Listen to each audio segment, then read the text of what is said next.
last voice I ever expected to hear was hers. It was a ghost from a life I had fought tooth and nail to bury, calling to me from an abyss I didn't even know she'd fallen into. It was a Tuesday afternoon, the warm Texas sunlight streaming into my office, glinting off the polished glass of a scale model for a new community arts center I was designing. My phone buzzed, an unknown number. I almost ignored it. My days were too busy for unscheduled calls. But something, a flicker of intuition perhaps, made me answer. And with a single, hesitant hello, my carefully constructed peace was shattered, and the past came roaring back. My name is David Carter. I'm 48 years old, and I'm a founding partner at Carter Design Group, an architectural firm here in Austin. I spend my days designing buildings meant to last for generations, structures built on solid foundations of steel, concrete, and integrity. It's a fitting profession, I think, for a man who once had the entire foundation of his own life systematically demolished by the one person he trusted to help him build it. That person was my ex-wife, Laura. Our story didn't start with bitterness and betrayal. It's important you understand that. The deepest betrayals can only come from the deepest trust. We met in college, two kids with big dreams and empty pockets. I was a lanky, awkward architecture student, obsessed with form, function, and the elegant lines of Santiago Calatrava. She was in the business school, a force of nature with a fiery intelligence and a laugh that could fill any lecture hall. We collided at a campus coffee shop, literally. I spilled a latte all over her marketing textbook. I was mortified. She just laughed, and in that moment, I was completely lost. We fell in love fast and hard. She was the pragmatist to my dreamer. She believed in me, even when my designs were more ambitious than my talent. When I graduated, I had offers from two big, prestigious firms, the safe path. But there was also a small, boutique firm, a place where I'd have more creative freedom but far less security. I was leaning towards safety. Laura was the one who pushed me to be brave. "You're an artist, David," she'd said, her eyes burning with a conviction I didn't even have in myself. "Don't let them turn you into a draftsman. We'll make it work." And we did. We got married at 25 in a small ceremony at the county courthouse with just a few friends. Our first home was a tiny, dilapidated bungalow in a neighborhood that was charitably described as up and coming. We bought it with every penny we had, plus a loan from my parents. For a solid year, we spent every weekend renovating it ourselves. I remember the feeling of my muscles aching, my hands raw from sanding floors, but my heart was full. I remember us, covered in drywall dust, laughing hysterically as we tried to hang a crooked kitchen cabinet, sharing a cheap pepperoni pizza on the floor because we didn't own a table yet. I designed the layout. She managed the budget down to the last screw. We were a team, a perfect team. For 15 years, we built a life together. My career took off. My gamble on the small firm paid off, and I eventually became a full partner. We sold the bungalow for a huge profit and bought a beautiful 4-bedroom house in a neighborhood with good schools. A few years later, we added a small cabin on Lake Travis for weekend getaways. Our finances were completely intertwined, a joint checking account, joint savings, a portfolio of mutual funds.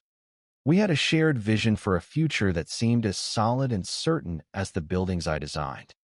I thought we were happy. I thought we were forever. I was a fool, blind to the cracks forming right beneath my feet. The change was insidious, a slow poisoning of the well rather than a sudden contamination. It started about a year before the end. Laura, who had always been my biggest cheerleader, started making small, cutting remarks that felt like tiny paper cuts on the soul. She'd belittle a project I was passionate about in front of our friends, framing it as a joke. "Oh, David's designing another important public library," she'd say, with a little eye roll that everyone was meant to see. "Because that's where the real money is." She became obsessed with our finances, but her interest was no longer collaborative. It was secretive, almost predatory. She started having quiet, intense phone calls with her financial advisor, a man I'd never met or even heard of. When I'd walk into the room, she'd abruptly end the call with a whispered, I have to go. Her back turned to me. When I asked who it was, she'd wave it off. Just business, David. You wouldn't be interested. Then came the new friends. We had always had a close-knit group of friends from our college days, people we could be ourselves with. But Laura insisted we join a high-end country club. Suddenly, our weekends of comfortable backyard barbecues were replaced by stiff, formal charity galas and cocktail parties with people who measured worth by the brand of your watch or the size of your stock portfolio. I hated it. I felt like an imposter. Laura, however, thrived. She started talking about money constantly. It wasn't about our shared goals anymore. Early retirement, travel, helping our future kids through college. It was about status. It was about keeping up with the Joneses, who had just installed a new pool, or the Smiths, whose new German sports car was the talk of the club. The woman I had fallen in love with, the one who was happy sharing a pizza on a dusty floor, was being systematically erased. She was being replaced by a stranger who looked at me not with love, but with a cold, dispassionate calculation. The final act began when the economy took a nosedive. The 2008 financial crisis hit the construction industry like a tidal wave. Our architectural firm, which specialized in luxury residential and commercial projects, lost 2 massive contracts in a single month. We held on as long as we could, but the numbers were brutal. The partners had a meeting, a grim, somber affair. We had to downsize. I, along with 3 of my partners, was laid off. It was a devastating blow, not just financially, but to my very identity. I was an architect. It's what I did. For the first time in my adult life, I was unemployed. I went home that day, terrified and broken, expecting Laura to be my rock, the way I had been for her when her mother battled cancer years earlier. I expected a hug. I expected her to say, "We'll get through this together." Instead, she looked at me with an expression I couldn't quite decipher. It wasn't sympathy. It was appraisal. She was assessing a damaged asset. That night, she slept with her back to me, a cold, rigid wall in our bed. 2 weeks later, she made her move. I was at the grocery store. I went to pay, and my debit card was declined. I felt a hot flush of embarrassment. I tried again. Declined. I apologized to the cashier, left my full card, and walked out to my car, a cold dread, heavy and metallic, settling in my gut. I called the bank. The hold music seemed to mock me. "Mr. Carter," the customer service agent finally said, her voice laced with a careful, professional pity. "I'm looking at your account history now. It seems the joint checking and savings accounts were closed out yesterday. The full balance was transferred to a new account." "A new account? What new account?" I asked, my voice barely a whisper, my heart hammering against my ribs. "An account in the name of Laura Carter only, sir." I hung up the phone, my hand shaking so badly I dropped it on the passenger seat. It wasn't just the checking account. She had emptied everything. The savings we had meticulously built for 15 years. She had called our broker and liquidated every single one of our mutual funds. Over $200,000 gone. Vanished into an account that I had no access to. The next day, a process server knocked on my door. He handed me a thick envelope. Divorce papers. The legal battle was the single most brutal and dehumanizing experience of my life. This wasn't an amicable separation. It was a corporate takeover where I was being hostilely liquidated. Her list of demands, which I read with a growing sense of nausea, was breathtaking in its sheer, unadulterated greed. She didn't ask for half. She asked for everything. She wanted the main house, the one we had poured our sweat and love into. She wanted the lake house, our weekend sanctuary. She demanded half of my pension from my 15 years at the firm and half of my 401k. And then, the ultimate, cruelest insult, the demand that proved this was about pure vindictiveness. She asked for alimony. I was unemployed, with no income and no immediate prospects, and she was demanding that I pay her for the privilege of leaving me. Her legal strategy was as simple as it was vicious. Paint me as a complete and utter failure. A washed-up architect who could no longer provide the lavish lifestyle to which she had become accustomed. My unemployment wasn't a temporary setback in her eyes. It was a permanent character flaw, a moral failing. Her lawyer, a pinstriped shark with cold, dead eyes, argued in depositions that she needed all the liquid assets to maintain her standard of living, while I, presumably, could live on air and happy memories. For 6 agonizing months, I lived in a state of suspended terror. I had to borrow money from my aging parents just to pay my own lawyer's retainer. I sold my car, a classic convertible I had lovingly restored. I sat in sterile, air-conditioned conference rooms listening to the woman I had loved for half my life lie about me. She twisted our shared history into a grotesque narrative of her victimhood and my incompetence. The kindness was gone from her eyes, replaced by a cold, hard avarice that I had never seen before. She was a stranger, and she was trying to destroy me. The final court date was a blur of beige walls and legal jargon. I remember sitting there, numb, as the judge, a stern-looking woman with sharp eyes, read the verdict.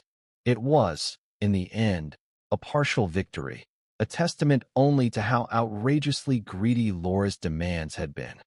The judge denied her any claim to my pension and my 401k, calling the request unconscionable.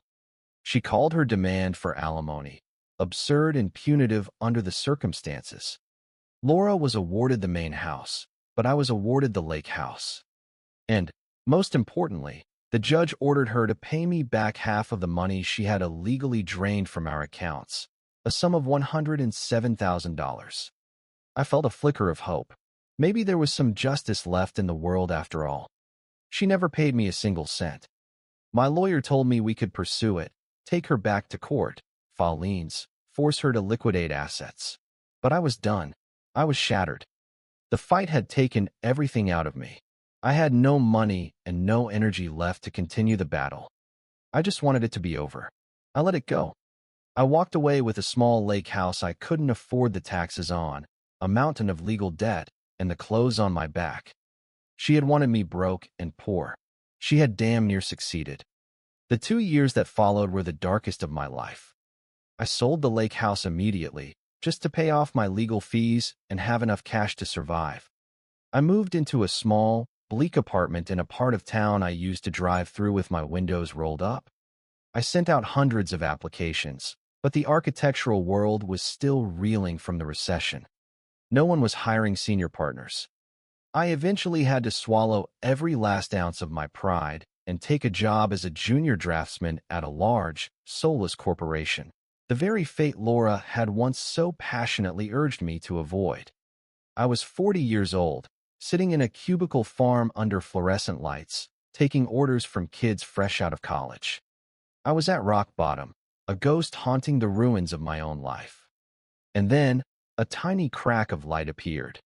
I started focusing on my work, pouring all my pain and frustration into the one thing I still had, my talent.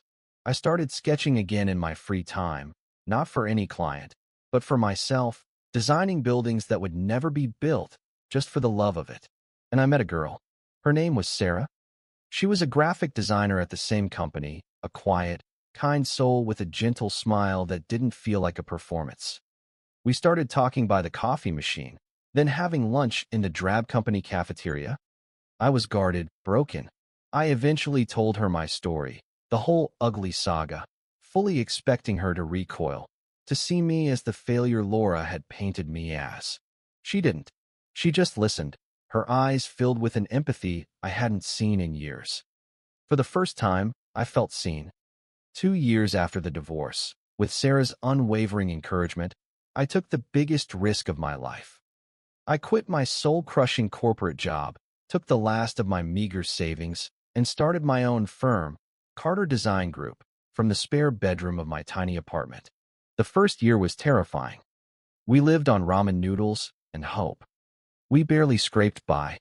Sarah was my rock.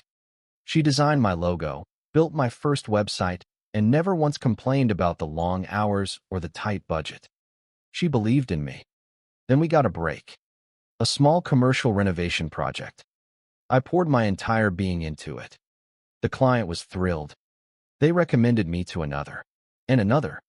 The business started to grow, slowly at first, then with unstoppable momentum. Within 5 years, Carter Design Group was one of the most respected architectural firms in Austin. We had a beautiful, light-filled office downtown, a dozen talented employees, and a waiting list of clients. Sarah and I got married.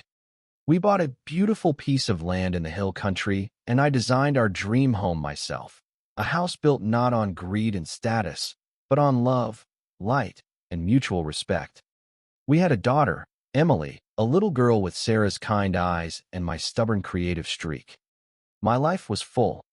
It was richer and more meaningful than it had ever been. I never thought about Laura. She was a ghost, a bad dream from a former life. I had no idea what had become of her, and I truly did not care. My revenge was my success. It was my happiness. It was my peace. Or so I thought. 8 years after the divorce was finalized, I was at home one evening, scrolling through the local news on my tablet while Sarah read a story to Emily.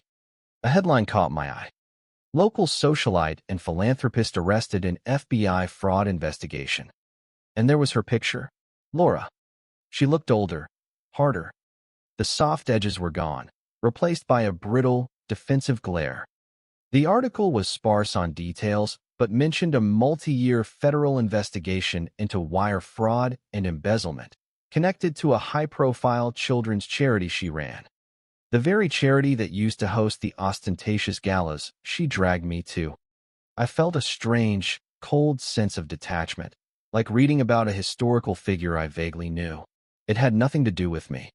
I closed the article and went to kiss my daughter goodnight. And then, 2 weeks before her trial was set to begin, my phone rang. The unknown number. Hello. I answered, distracted. A hesitant, shaky voice on the other end. David? It's Laura. I froze, the tablet slipping from my hand and clattering onto the hardwood floor. 8 years. Not a word. Not an email. Not a single cent of the money she owed me. And now this. What do you want, Laura? I asked, my voice flat, devoid of any emotion. She started to cry. They were not the calculated, theatrical tears I remembered from our divorce proceedings. These were the ragged, desperate sobs of a cornered, terrified animal. She launched into a rambling, incoherent story about how she was innocent, that she'd been set up by her business partners, that the FBI had it all wrong. She sounded pathetic. Why are you telling me this? I said, cutting through her monologue. Because I need your help, she choked out. My lawyer. He said it would be good to have character witnesses. People who knew me before all this. People who could tell the court what kind of person I really am. There was a long, agonizing pause, filled only by the sound of her ragged breathing. David, would you testify on my behalf? The audacity of it was like a physical blow. It knocked the air from my lungs.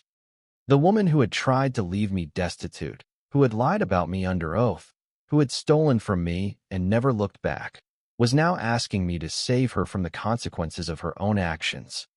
1,000 angry responses flooded my mind. The temptation to just laugh cruelly and hang up was immense. I could have said no. I could have told her exactly what I thought of her. I could have told her that the only testimony I could give would be to tell the court how she drained our bank accounts and left me for dead. But then, as the red mist of anger began to clear, a different thought emerged. A calmer, colder, and far more exquisitely satisfying one. Okay, I said, my voice even and measured. I'll do it. The day of the trial, I walked into the federal courthouse wearing my best charcoal gray suit. The air was thick with a tense formal silence. I saw her sitting at the defendant's table, flanked by her expensive lawyers. She looked small and broken, a shadow of the imperious woman who had smirked at me during our divorce. Our eyes met across the courtroom. I saw a flicker of desperate, pleading hope in hers. I gave her a simple, non-committal nod, my face a mask of neutrality. When they called my name, I walked to the witness stand and was sworn in. Laura's lead attorney, a man with silver hair and a practiced, sincere expression, approached me. Mr. Carter, he began, his voice smooth as silk. You were married to my client, Ms. Laura Jensen, for 15 years. Is that correct? Yes, I said. You built a life with her. You knew her, perhaps better than anyone. Can you tell the court, what kind of person was the woman you knew? This was the moment. The culmination of a decade of pain and rebirth. I took a deep breath. I looked not at the lawyer, not at Laura, but directly at the 12 faces on the jury. I can't speak to any of the details of this case. I began, my voice clear and steady, carrying through the silent courtroom. As the court knows, I have not seen or spoken to Laura since the day our divorce was finalized, over 8 years ago. I let that sink in. The woman I was married to is not the same woman sitting in this courtroom today. I paused, letting the words hang in the air. I could feel the entire room lean in, the jury's eyes fixed on me. I saw Laura's lawyer give her a subtle, encouraging nod. He thought this was going exactly as planned. The woman I knew, I continued, my tone even and reflective. The woman I built a life with for 15 years was a kind, caring, and compassionate person. She was my biggest supporter. She was smart, and she was honest. That is the woman I was married to. I stopped. I had said my piece. That is all I can say. The courtroom was utterly silent. I saw Laura's lawyer look at her, a flicker of confusion clouding his face. He had expected a glowing emotional endorsement. Instead, I had drawn a sharp, definitive line in the sand. I had testified, honestly and without malice, about the woman she used to be. In doing so, I had highlighted the vast, unbridgeable chasm between that person and the person she had become, the person capable of the crime she was accused of. I hadn't lied. I had simply told a very specific, very powerful truth. I had validated her entire defense, that she was a good person, but confined it to a past that no longer existed, implicitly asking the jury, what happened to change her? That was my revenge. It wasn't loud or angry. It wasn't about seeing her suffer in a prison cell. I repaid her vicious, bitter betrayal not with cruelty, but with a carefully worded statement of grace that did more to damn her than any accusation ever could. I showed the court, and her, that while she had been consumed by her greed and bitterness, I had moved on. I had built a new life, a better life, and I had become a man so at peace that he could speak of his destroyer with a calm, detached pity. I was dismissed from the stand. I walked out of that courtroom, past the frantic whispers of the lawyers, and into the bright afternoon sun without a backward glance. I never found out the final verdict of her trial. I never looked it up. It didn't matter. My part was over. My revenge was complete. It wasn't in her downfall. It was in my rise.